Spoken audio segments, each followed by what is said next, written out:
पगार होता था यूरेका फोर्ब्स में, तब मैंने एक लक्ष्य रखा, एक टारगेट रखा। तब मैंने एक लक्ष्य रखा, टारगेट रखा कि अभी से 5,000 रुपया कमाऊंगा। भागा भागा भागा और मैंने 5,000 रुपया महीने का कमाने चालू कर दिया। जब मैंने 5,000 रुपया कमाता था, मैंने बोला अब रुकना नहीं है नायर, तुझे 5,000 पे अब तुझे 25,000 रुपया कमाना। अगला टारगेट रखा, अगला लक्ष्य रखा, अगला पर्पस बनाया, पर्पस लक्ष्य टारगेट रखा कि मैं 25,000 रुपया महीने का कमाऊंगा और भागा मैंने 25। जैसे ही मैं 25,000 रुपया कमाने को चालू कर दिया, मैंने अगला टारगेट रखा 50,000 रुपये का। जैसे मैंने 50,000 रुपया महीने का कमाने चालू किया, अगला टारगेट रखा 1 लाख, फिर मैंने 2 लाख, 3 लाख, 4 लाख, 5 लाख, फिर मैं 5 लाख रुपए महीने का कमाता था। मैं बोर हो गया। मैं बोला ये महीने का चक्कर ही नहीं चाहिए, मेरे को दिन का चाहिए।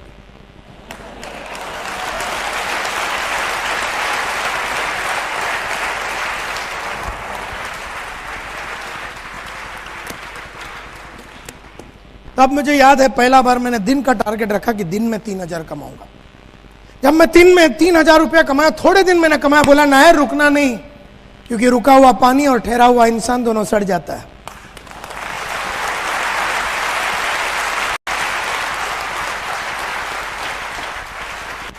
मैं सड़ना नहीं चाहता था, मैं रुकना नहीं चाहता था, क्यों रुक गया तो मैं फंस गया।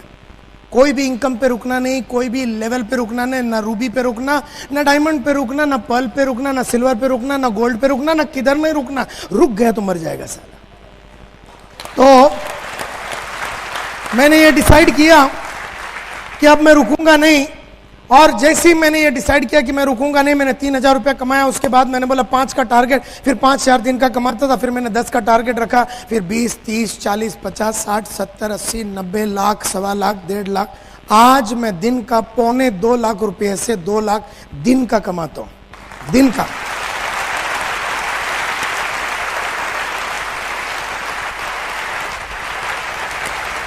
और अगर आप मेरा ट्रेनिंग कैलेंडर, मेरा ब्रीफकेस खोल के मेरा ट्रेनिंग कैलेंडर देखेंगे, हर दिन बुक्ड हूं, हर दिन बुक्ड हूं।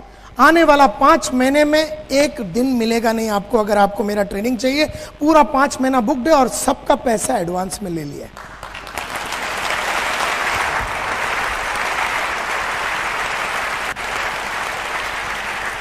रोकड़ा पहला लेता हूं, रोकड़ा दिखाने तो सल मुंह से डायलॉग ही नहीं आता है।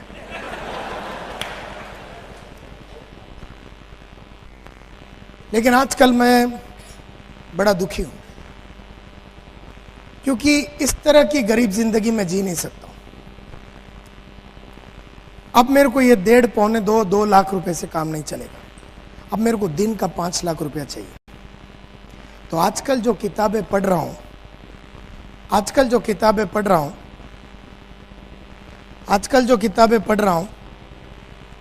वो मुझे 5 लाख तक लेके जाएगी। आजकल जो किताबें पढ़ रहा हूं वो मुझे 5 लाख पे लेके जाएगी। आजकल जो किताबें पढ़ रहा हूं वो मुझे 5 लाख पे लेके जाएगी। आजकल जो किताबें पढ़ रहा हूं वो मुझे 5 लाख पे लेके जाएगी। आजकल जो किताबें पढ़ रहा हूं वो मुझे 5 लाख पे लेके जाएगी।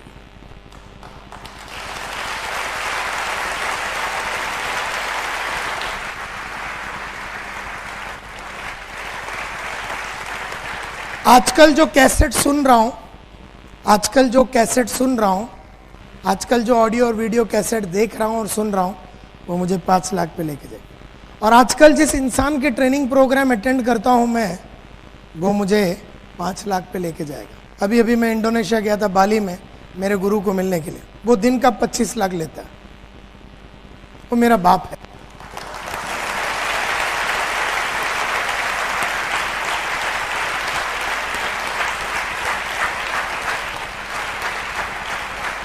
नाम है इसका रॉजर हैमिल्टन। वो जिसके पास जाता है वो दिन का 1 करोड़ लेता है। तो प्लीज अंडरस्टैंड, मैं उन लोगों के संगत में हूं जो मुझे 25 लाख दिन का कमा के दे सकते हैं। मैं आजकल वो बुक पढ़ रहा हूं जो मुझे 25 लाख दिन का कमा के दे सकती है। आजकल मैं वो वीडियो देख रहा हूं जो मुझे दिन का वो पैसा ला के दे सके। तो प्लीज अंडरस्टैंड, ये जितने भी टाइम पैसे ऊपर गए, ये ऊपर गया। ये बाहर से तो अच्छा हुआ ही हुआ, लेकिन ये ऊपर गया। Please understand, knowledge is power.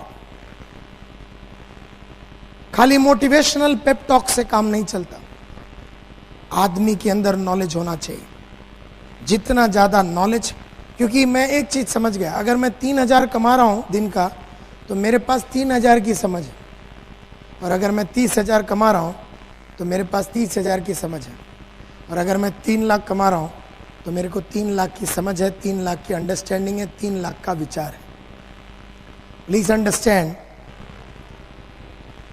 जब भी आपको अगला लेवल पे जाना है, पढ़ाई को बढ़ाओ, ऐसे इंसानों के संगत में रहो जो आपको वो अगले लेवल पे लेके जा सकता है।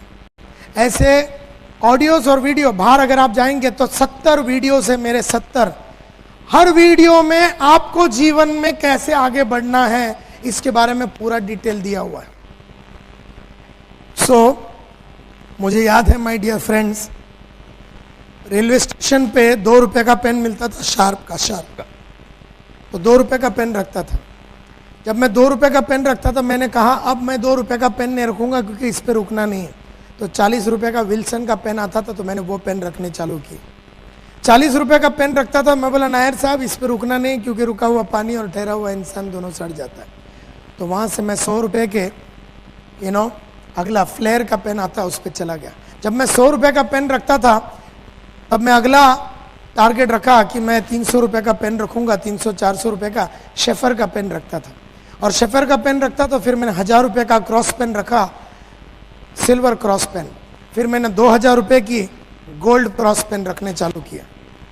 इस तरह से अगर ये जो पेन है मेरा, ये 8,261 रुपए का है।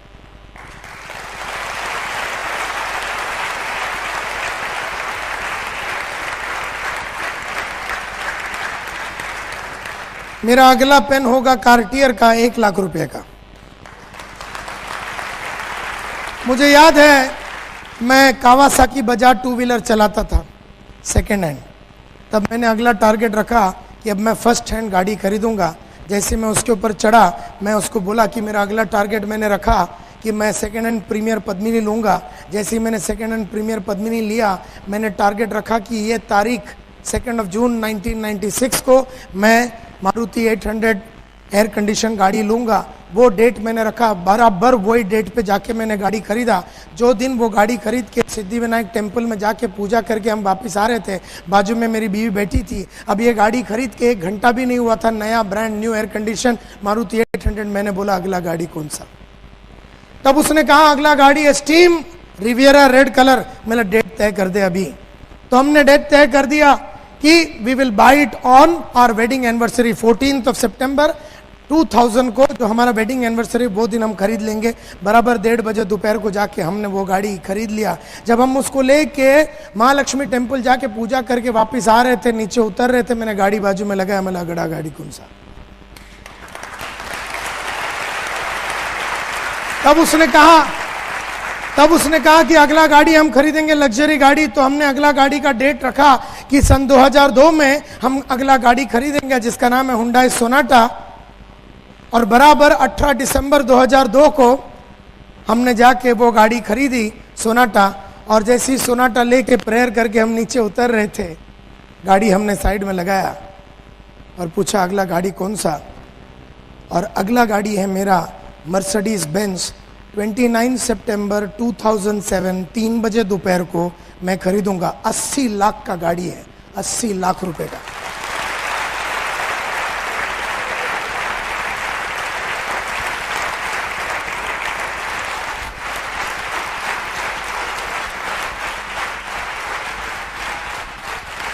मुझसे कुछ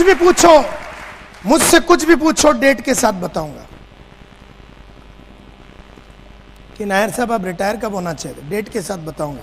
नायर साहब आपका अगला घर कौन सा, डेट के साथ टाइम के साथ बताऊंगा। कहाँ?